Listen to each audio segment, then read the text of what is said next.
नमस्कार दोस्तों, स्वागत है आप लोगों का अपना यूट्यूब चैनल शिक्षा हब में। तो फ्रेंड्स, जैसे कि आप लोगों को मालूम होगा कि हमारा फिजिक्स में लाइट चैप्टर अभी चल रहा है, ठीक है। और आज हम लोगों का 5वां लेक्चर है, यानी कि इससे पहले हम लोग 4 लेक्चर्स को देख चुके हैं और आपके लिए मैं 4 लेक्चर्स अपने चैनल्स के द्वारा अपलोड भी कर चुका हूँ। तो फ्रेंड्स, आपसे एक रिक्वेस्ट है कि जो भी मेरे नए स्टूडेंट हैं या विद्यार्थी या मेरे छोटे भाई, अगर आप उस 4 लेक्चर्स को नहीं देखे हैं तो प्लीज़ आप पहले उसको देख लीजिए। और आपके मन में एक बहुत ही बड़ा प्रश्न आ रहा होगा कि आखिर लाइट इतना लंबा क्यों किया जा रहा है इस चैप्टर को। तो फ्रेंड्स, मैं आपको बता देना चाहता हूँ कि यह चैप्टर ही बड़ा है तो मैं कुछ नहीं कर सकता और मैं छोटा छोटा क्लास लेता हूँ। यही तो एक प्रॉब्लम है। अगर आप कहेंगे तो इस क्लास को मैं लंबा भी कर सकता हूँ, लेकिन मेरे ख्याल से आप जब बोल देंगे तो मैं इस आज ही, अगर आप चाहते हैं, चलिए सॉरी, अगर आप चाहते हैं कि इस क्लास को आधा घंटा से करके 1 घंटा कर दिया जाए, यानी कि आधा घंटा से बढ़ा करके 1 आवर्स कर दिया जाए, तो आप इसमें सक्षम हैं तो प्लीज़ आप मुझे कमेंट करके बता दीजिएगा। आज ही की वीडियो में अगर आप कमेंट करके बता देते हैं तो मैं कल से लॉन्ग वीडियो लेकर आऊँगा, 1 आवर्स का क्लास लूँगा और 1 से 2 लेक्चर्स में ख़त्म हो जाएगा। अगर क्लास टाइम को इंक्रीज़ किया जाता है तो बढ़ा दिया जाता है, तो नहीं तो 3 से 4 लेक्चर और लग जाएंगे हमारे लाइट चैप्टर के लिए, ठीक है। तो आज हम लोग 5th लेक्चर देखेंगे और इसमें भी बहुत ही इंपॉर्टेंट पॉइंट लेकर आया हूँ, जो कि मैं, आपको मालूम होगा फ्रेंड्स कि मैं बहुत ही ज़्यादा अच्छे तरीके से पढ़ाता हूँ आप लोगों को। और जो मैं टॉपिक पढ़ा रहा हूँ इससे तो प्रश्न आने ही आने हैं, लेकिन मैं बार बार बोलता हूँ कि मैं सिलेबस के अकॉर्डिंग पढ़ा रहा हूँ, ना कि यह इम्पॉर्टेंट है वो इम्पॉर्टेंट है। आप इसको रट जाएंगे तो CHS क्रैक हो जाएगा, यह मुद्दा मेरा नहीं है। मैं ये सोचकर कभी नहीं पढ़ा रहा हूँ आपको। आप बस सीख जाइए, यही बहुत बड़ा है। अगर आप पढ़ना सीख जाएंगे तो एग्ज़ाम्स क्रैक ऑटोमेटिक हो जाएगा। अगर आप इस मुद्दा को लेकर पढ़ रहे हैं, इस सोच को लेकर पढ़ रहे हैं कि मैं इंपॉर्टेंट टॉपिक पढ़ लूँ और अपना इंटरेस्ट क्रैक कर लूँ, ये तो कभी नहीं हो सकता है। क्योंकि किसको मालूम है कि ये इंपॉर्टेंट है और ये इंपॉर्टेंट नहीं है। हम यही जानते हैं ना कि सिलेबस कौन कौन से हैं, सिलेबस में क्या क्या चैप्टर है उसको पढ़ सकते हैं, लेकिन चैप्टर के अंदर कौन इंपॉर्टेंट है थोड़ा सा हम लोग वेरीफाई कर सकते हैं, लेकिन इसमें भी कन्फर्म नहीं कर सकते कि आखिर एग्जाम में क्या पूछ सकता है। तो इसलिए हम हर एक टॉपिक को, हर एक पॉइंट्स को अच्छे तरीके से समझाकर एक्सप्लेन करके आपको पढ़ा रहा हूँ। तो चलिए, आपसे एक रिक्वेस्ट है कि आप ज़रूर मुझे बताइएगा कि क्या क्लास टाइम, जो क्लास का हम लोग आधे घंटे का क्लास लेते हैं, इसको इंक्रीज करके 1 आवर्स कर दिया जाए या नहीं किया जाए, ठीक है। चलिए आ जाइए, अपने लेक्चर्स को शुरू करते हैं। अगर आपसे एक रिक्वेस्ट है, अगर आप मेरे चैनल पे पहली बार विजिट कर रहे हैं तो प्लीज़ ध्यानपूर्वक इस वीडियो को अंत तक देखिएगा। अगर अच्छा लगे तभी सब्सक्राइब कीजिएगा, नहीं तो आपकी मर्जी है, ठीक है। और अच्छा लगे तो सब्सक्राइब करके लाइक भी कर दीजिएगा। और जो मेरे स्टूडेंट हैं जो प्रॉपर रोज़ वीडियो देख रहे हैं तो प्लीज़ लाइक करके अपने फ्रेंड्स में शेयर कर दीजिएगा। चलिए हम देखते हैं कि इससे पहले हम लोग देख चुके थे कि दर्पण क्या देखे थे। सॉरी, 1 मिनट, मैं थोड़ा सा बता दूं आपको कि इसके पहले हम लोग देखे थे दर्पण क्या है। मैं लास्ट वाले टॉपिक के बारे में बात कर रहा हूँ कि दर्पण देखे थे। और दर्पण 2 प्रकार के हमारे होते हैं, एक होता है समतल दर्पण और एक होता है गोलीय दर्पण। समतल दर्पण के बारे में हम आप लोग को बता दिए थे कि जिस दर्पण का प्रवर्तक सतह समतल होती है उसे समतल दर्पण कहते हैं। यह ज़्यादा इंपॉर्टेंट नहीं है, मैं कह सकता हूँ इसको। उसके बाद आया हमारा गोलीय दर्पण क्या है, गोलीय दर्पण किसे कहते हैं, तो इसको भी ध्यानपूर्वक समझिएगा कि ये भी ज़्यादा इंपॉर्टेंट नहीं है, लेकिन जो इंपॉर्टेंट है मैं क्लास टाइम में बता दूंगा। चलिए आज से ये भी काम करूंगा, जो कि स्टूडेंट को ज़्यादा प्रॉब्लम रहता है कि इंपॉर्टेंट क्या है, इंपॉर्टेंट नहीं है, कौन नहीं है, ठीक है। तो मैं इसको भी अंडरलाइन कर दे रहा हूँ, ठीक है। चलिए देखते हैं गोलीय दर्पण किसे कहते हैं। गोलीय दर्पण आप लोग फ्रेंड्स नाम से समझ पा रहे होंगे, जैसे कि समतल था तो जिसका परावर्तक सतह समतल होता है उसी को तो समतल दर्पण कहते हैं, और गोलीय तो जिसका परावर्तक सतह गोलाकार होता है। तो चलिए थोड़ा सा डिफिनेशन देख लेते हैं क्या जा रहा है। गोलीय दर्पण, सॉरी इसको तो आ जाइए। गोलीय दर्पण उस दर्पण को कहते हैं जिसका परावर्तक सतह किसी खोखले, ठीक है, किसी खोखले गोले का एक भाग होता है। यानी कि मिला जुलाकर जो निकला वह यही हुआ कि गोलीय दर्पण, जैसे कि आप देखे थे कि समतल दर्पण का प्रवर्तक सतह समतल होता है, जैसे वैसे ही गोलीय दर्पण का प्रवर्तक सतह किसी खोखले गोले का एक भाग होता है, ठीक है। और ये गोलीय दर्पण जो होता है वो 2 प्रकार के होता है। क्या यह दो प्रकार के होते हैं? अगर आपसे शायद पूछा जा सकता है, इतने मैं मान सकता हूँ कि थोड़ा आपसे पूछा जाए, तो चलिए पूछा जाए या ना पूछा जाए, लेकिन इसको समझकर पढ़ना बहुत ज़्यादा इंपॉर्टेंट है, क्योंकि इसका यूज़ न्यूमेरिकल्स में या कुछ जो टॉपिक्स हैं उसमें आ सकता है। ठीक है, किसको लेकर परेशान नहीं होना है। अगर आ रहा है कि गोलीय दर्पण दो प्रकार के होते हैं मुख्यतः, एक अवतल दर्पण, एक उत्तल दर्पण। अवतल और उत्तल समझ पा रहे होंगे, अगर नहीं समझ पा रहे हैं तो प्लीज़ ध्यानपूर्वक लेक्चर्स को देखते रहें, मैं आपको समझाऊंगा। ओके, चलिए अब यहाँ तक समझ गए गोलीय दर्पण दो प्रकार के होते हैं, अवतल और उत्तल। अवतल और उत्तल के बारे में थोड़ा सा जानते हैं। चलिए देखते हैं कि अवतल दर्पण क्या है। ध्यानपूर्वक समझिएगा, अवतल दर्पण क्या है यह ज़्यादा इंपॉर्टेंट नहीं है, लेकिन थोड़ा सा डिफिनेशन अगर आप समझते हैं तो अच्छा रहता है, बेटर रहता है। गोलीय दर्पण वह गोलीय दर्पण जिसका बाहरी भाग पॉलिश किया हुआ एवं भीतरी भाग धंसा हुआ हो, जिसे प्रकाश का प्रवर्तन होता है। देखिए फ्रेंड्स, मैं बार बार बोल रहा हूँ ना, प्रवर्तन का हमेशा यूज है। ठीक है, ओके।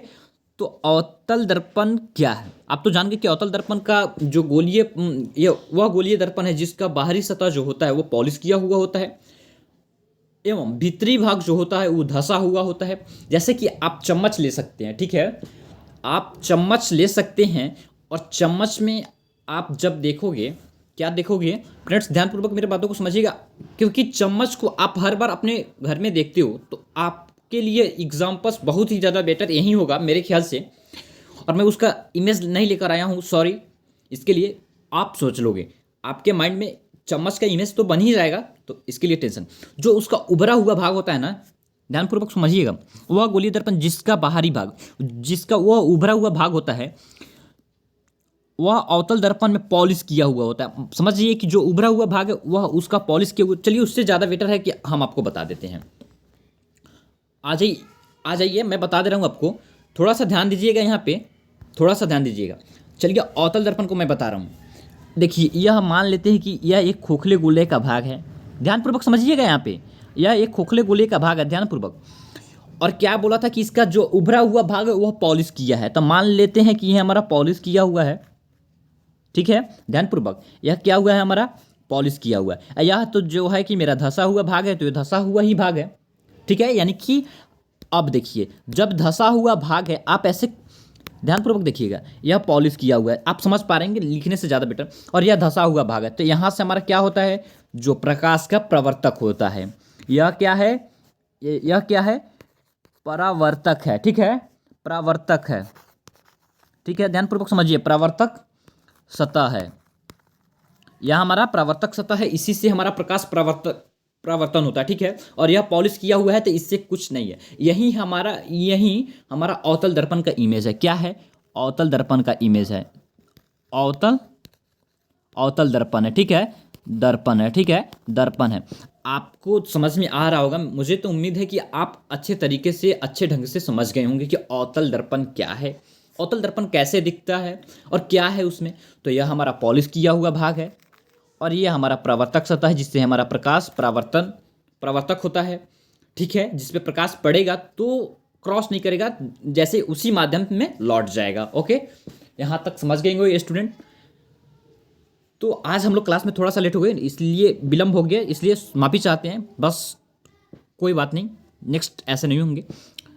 यहाँ तक समझ गए, तो चलिए उत्तल दर्पण के बारे में भी थोड़ा सा डिस्कस कर लेते हैं। ऐसे जो भी पॉइंट्स आएंगे, बस आप ध्यानपूर्वक लेक्चर्स को देखें, जो पॉइंट्स हैं आपके प्रकाश से रिलेटेड, लाइट से रिलेटेड, वो एक भी मिस नहीं करने दूंगा आपको, एक पॉइंट्स भी मिस नहीं होगा आप। ठीक है, चलिए अब देखते हैं अवतल दर्पण, थोड़ा सा अवतल दर्पण के बारे में देख लेते हैं। ओके, चलिए अवतल दर्पण क्या है, जिस दर्पण का परावर्तक सतह, ध्यानपूर्वक सुनिएगा, जिस दर्पण का परावर्तक सतह उभरा हुआ हो और तो वह हमारा अवतल दर्पण है। परावर्तक सतह, ध्यानपूर्वक, उसमें परावर्तक सतह, सॉरी एक मिनट फ्रेंड्स, अवतल उत्तल, एक मिनट बाबू, आप ध्यानपूर्वक, यहाँ पे अवतल ना होगा बट उत्तल होगा, मैं लिख चुका हूँ गलती से, उत्तल होंगे, उत्तल दर्पण। ओके, इसके लिए परेशानी नहीं होना, मिस प्रिंट हो जाता है टाइपिंग में थोड़ा सा, जिसको लेकर आप परेशान नहीं होंगे, सॉरी, आपसे माफ़ी चाहता हूँ इस गलती के लिए। ओके, आप यहाँ तक समझ गए होंगे।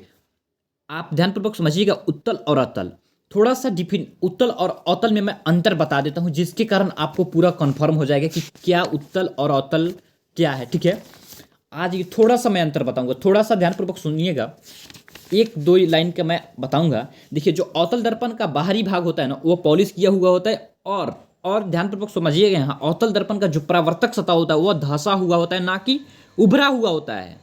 ओके, ना कि उभरा हुआ होता है। और जैसे ही आप उत्तल दर्पण के बारे में देखेंगे तो उत्तल दर्पण का जो परावर्तक सतह है वो उभरा हुआ तो होगा, उभरा हुआ होता है, सॉरी उभरा हुआ होता है, ना कि इसका जो परावर्तक सतह है यह उभरा हुआ होता है, और अवतल दर्पण का धंसा हुआ होता है। ओके, आप समझ पा रहे होंगे। तो थोड़ा सा मैं इमेज बना देता हूं आपका उत्तल दर्पण का, तो जरा ध्यान से देखिएगा उत्तल दर्पण का इमेज क्या है हमारा, क्या है बाबू, ध्यानपूर्वक देखिएगा कि उत्तल दर्पण का इमेज क्या है। ओके, उत्तल दर्पण का इमेज देखेंगे तो जैसे कि आप सेम बनाएंगे अवतल दर्पण के तरह ही इमेज। ओके, और इसका बस अंतर यही है कि इसका जो धंसा हुआ भाग है यही पॉलिश किया हुआ मिलेगा आपको। ओके, और इसका जो परावर्तक सतह है यह है, परावर्तक सतह जो हमारा है यह उभरा हुआ होगा, ना कि धंसा हुआ होगा। ठीक है, परावर्तक वर्तक परावर्तक, ओके, सतह। ठीक है, चलिए थोड़ा सा आपको आवाज़ में कुछ प्रॉब्लम हो रही होगी, कुछ अलग से कुछ आवाज़ आ रही, नॉइज़ आ रही है, लेकिन उसको लेकर परेशान नहीं होना है, क्योंकि थोड़ा सा आज है, कल से नहीं होगा ऐसे। तो यहाँ तक समझ गए आप, यहाँ तक तो समझ गए, यहाँ तक समझ गए। तो चलिए थोड़ा सा मैं आपको और समझाना चाहूँगा, थोड़ा सा मैं और आपको समझाना चाहूँगा, जो कि ध्यानपूर्वक देखिएगा। यह अवतल दर्पण का उपयोग और उत्तल दर्पण का उपयोग, आपसे इससे कैसे प्रश्न पूछा जा सकता है, ज़्यादा जरा ध्यानपूर्वक समझिएगा।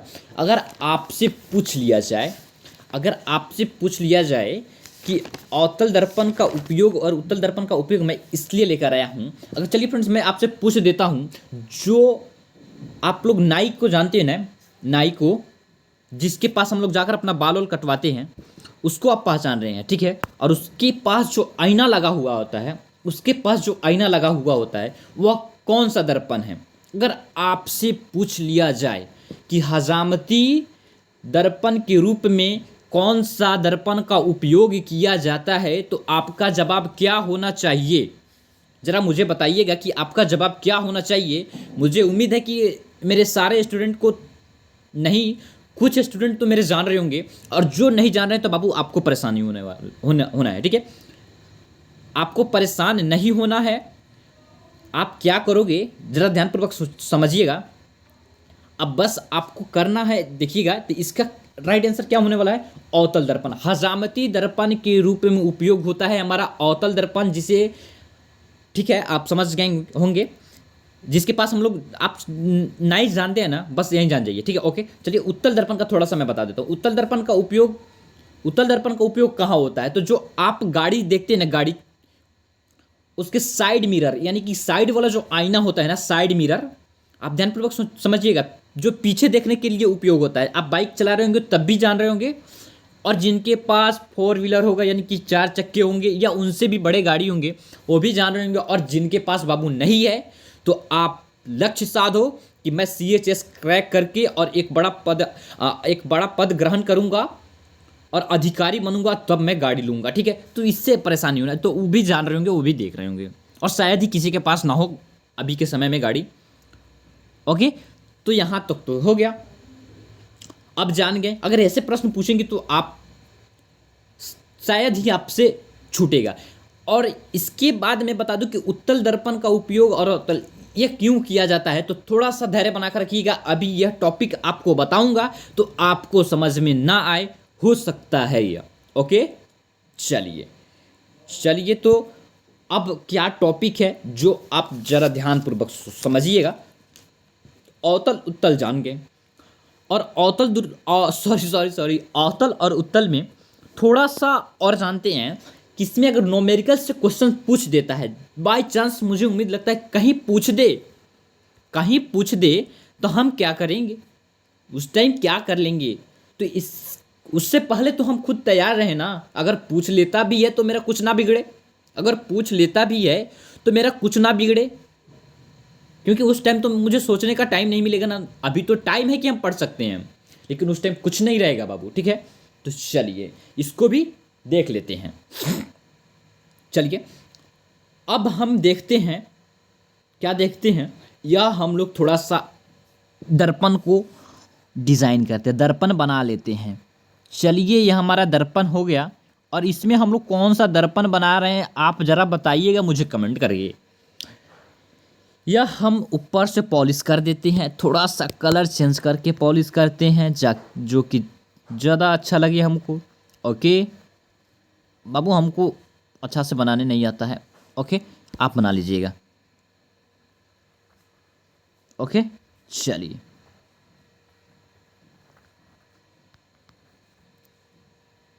चलिए आगे हो गया, इतना से चलेगा ही। और इसका प्रवर्तक सतह है जो धंसा हुआ है, ठीक है। और आपको यहाँ थोड़ा सा मैं कलर चेंज कर दूँ, थोड़ा सा बड़ा कर लूँ। यहाँ पे जो एक बिंदु दिखाई देता है, यहाँ पे जो एक बिंदु दिखाई देता है आपको सफा सेंटर में, दर्पण के मतलब सफा सेंटर, दर्पण के बीचों बीच जो एक बिंदु होता है, इसको हम लोग क्या कहते हैं, जरा आप ध्यानपूर्वक सोचिए, सुनिएगा। इसको हम क्या कहते हैं? अब इसको मैं क्यों बता रहा हूँ, इसका जवाब आपको मिलेगा, बस आप धैर्य बना कर रखिएगा। इसका जवाब मिलेगा आपको कि यह टॉपिक मैं क्यों बता रहा हूँ, ठीक है। यह टॉपिक मैं क्यों बता रहा हूँ। इसको हम लोग क्या कहते हैं, इसको हम लोग ध्रुव कहते हैं, ठीक है। इसको हम लोग ध्रुव कहते हैं। और इसे हम किससे डिनोट करते हैं? इसको हम पी से डिनोट करते हैं। आप ध्यानपूर्वक सुनिएगा, इसको हम किससे डिनोट करते हैं? तो इसको हम लोग पी से, ओ हो सॉरी छोड़िए, वहाँ ना लिखकर मैं यहाँ लिख दें। इसको हम लोग पी से डिनोट करते हैं। ओके, इसको हम लोग किससे डिनोट करते हैं? पी से डिनोट करते हैं। चलिए ध्रुव कहते हैं और इसको हम लोग पी से डिनोट करते हैं, बस इतना जान जाइए। और आगे आता है दर्पण का एक रूपरेखा हम लोग कितने अच्छे से तैयार करेंगे, जो ध्यानपूर्वक देखिएगा। और थोड़ा सा मैं चाहता हूँ कि आप लिख लिए होंगे, तो मैं इसको मिटा दूँ और इसको मैं यहाँ लिख दूँ, ठीक है। इसको मैं कहाँ लिख दूँ? यहाँ पे लिख दूँ। इसको हम लोग पी कहते हैं इंग्लिश मीडियम। और यहाँ से एक सीधा रेखा जाता है बाबू, ठीक है। यहाँ से एक सीधा रेखा, आप जहाँ तक चाहो वहाँ तक लेकर जा सकते हो, लेकिन हमें जहाँ तक यूज रहता है वहीं तक न लेंगे। ज़्यादा लेकर हम क्या करेंगे? क्या करेंगे? कुछ नहीं करेंगे।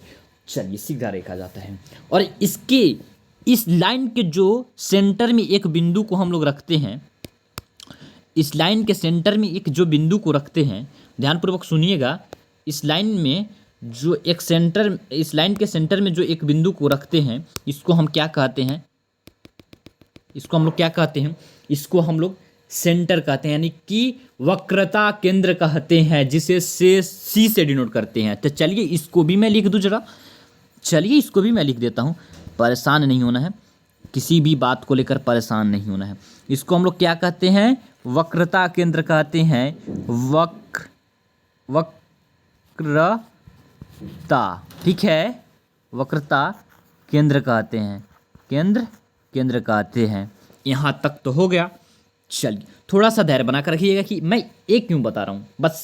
बस अगर हो सके आज की क्लास में ना बता पाऊँ, लेकिन तो कल के क्लास में तो बताऊँगा। और एक बात ध्यान रखिएगा, आप लोग जरूर कमेंट करके मुझे बताइए कि क्लास टाइम को बड़ा कर दिया जाए या इतना ही पिराने दिया जाए। ओके चलिए इसे सी से डिनोट करते हैं। उसके बाद एक पॉइंट और आता है, जो ध्यानपूर्वक देखिएगा। और इस यहाँ से लेकर हमारे ध्रुव यानी कि पी से लेकर सी यानी कि वक्रता केंद्र के बीच की दूरी को क्या कहते हैं? दूरी को हम लोग गोलीय दर्पण का वक्रता त्रिज्या कहते हैं। क्या कहते हैं? वक्रता त्रिज्या, जिसे हम लोग आर से डिनोट करते हैं। शायद ही मेरे स्टूडेंट, मेरे फ्रेंड्स, मेरे छोटे भाई, आप लोग नहीं जान रहे होंगे इस पॉइंट को। मुझे मालूम है कि आप लोग जान रहे होंगे, लेकिन मैं आपको रिकॉल करा देता हूँ ना। अब लाइट चैप्टर में यही तो पढ़ना है। अब मैं दूसरा क्या पढ़ाऊँ? जो पॉइंट है मैं पढ़ा रहा हूँ, बस देखते रहिए। इसे हम आर से डिनोट करते हैं और इसे वक्रता त्रिज्या कहते हैं। हो गया यहाँ तक तो। अब आइए,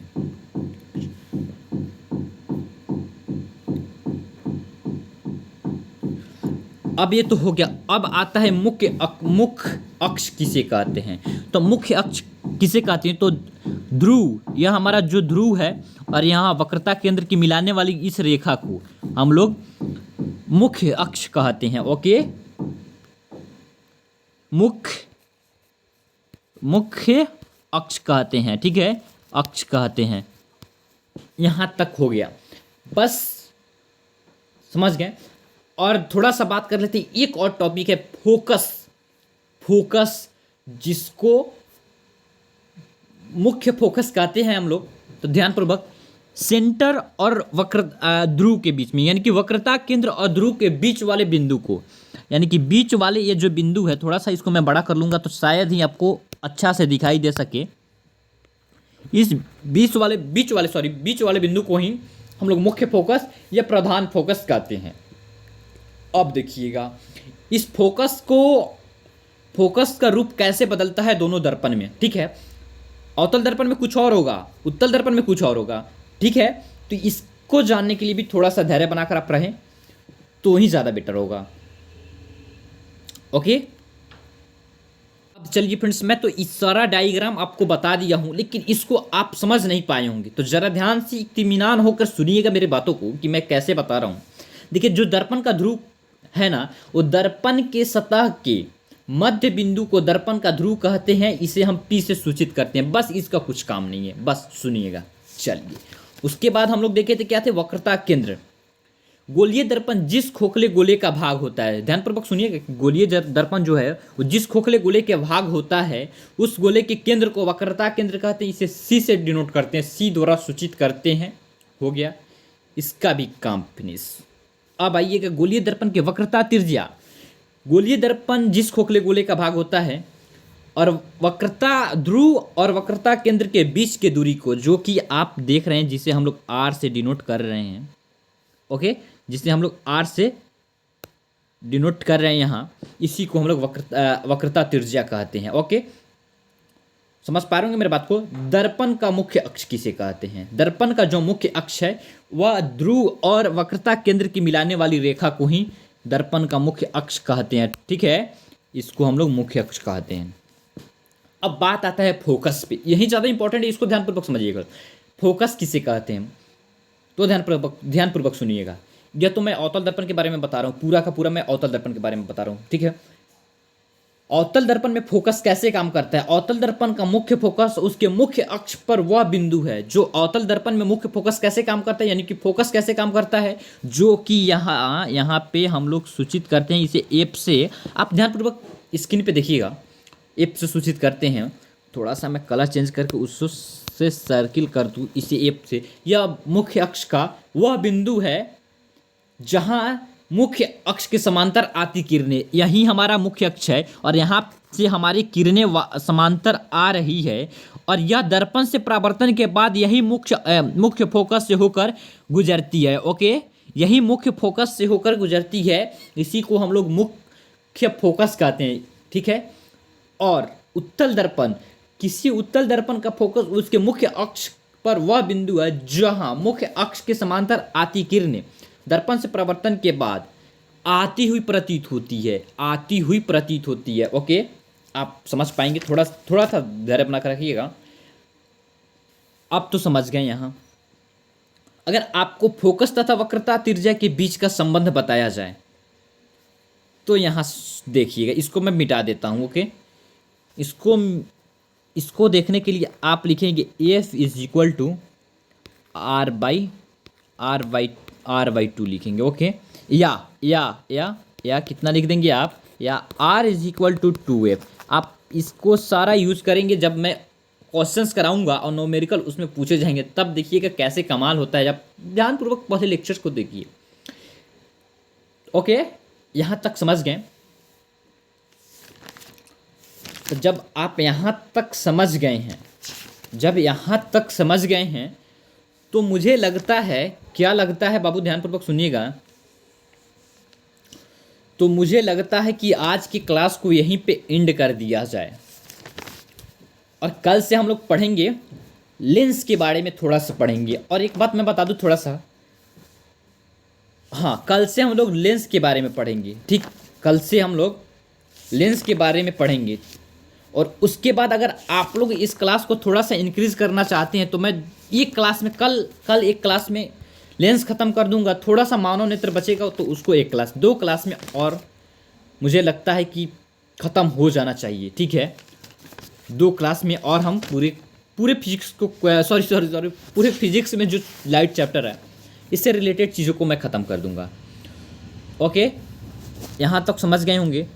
तो चलिए बच्चों, थैंक यू। मिलते हैं नेक्स्ट क्लास में नए टॉपिक के साथ। तब तक मन लगाकर पढ़ते रहिए, अपना प्रॉपर नोट्स बनाते रहिए और रिवीजन करते रहिए। Bye bye.